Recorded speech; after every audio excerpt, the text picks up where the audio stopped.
शरद पवारांच्या काँग्रेसच्या नेत्यांना फोन असल्याची माहिती मिळते आहे। मुंबई महानगरपालिका कशी लढायची यावरती सोमवारी किंवा मंगळवारी बैठक सुद्धा होणार आहे। 2 दिवसांपूर्वी शरद पवारांची मुंबई काँग्रेसच्या नेत्यांची भेट घेतली होती।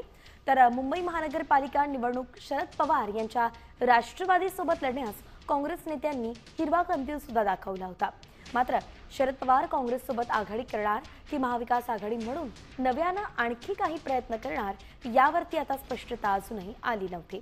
आपल्या प्रतिनिधी रुपाली बडवे आपल्या सोबत जोडल्या गेल्यात। रुपाली, काय वाटतं नेमकं शरद पवार कोणता निर्णय घेऊ शकतात?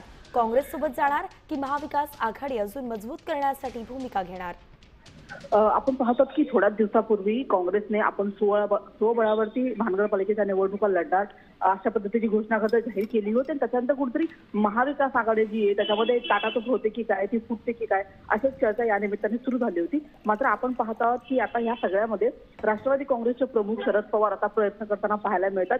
जर भाजपच्या विरोधात लढाई जिंकायची असेल तर सगळ्याच विरोधकांनी एकत्र येण्याची गरज आहे आणि याच्यासाठी म्हणून आता शरद पवार जे आहेत ते प्रयत्न करताना पाहायला मिळतात आणि यासाठी त्यांनी काँग्रेसच्या नेत्यांना फोन केलेला होता। आता सगळ्या नेत्यांची एकत्रितपणे बैठक होणार आहे। ही बैठक सोमवार किंवा मंगळवार या 2 दिवसापैकी एका दिवशी ही बैठक होईल आणि या बैठकीमध्ये नेमकी काय चर्चा होते, कोणकोणते मुद्दे महत्त्वाचे याच्यामध्ये आणले जातात। काँग्रेसने जशा पद्धतीने आरोप केलेला होता की कायदा न पाळणारा पक्ष जो आहे तो मनसे आहे, त्याच्यामुळे याच्यावरती प्रामुख्याने काय चर्चा होते। अर्थातच रुपाली, पाहावं लागणार आहे की नेमकं काय घेत आहेत शरद पवार निर्णय आणि त्यांच्याच निर्णयावरती आता महाविकास आघाडीचंही भवितव्य ठरणार आहे।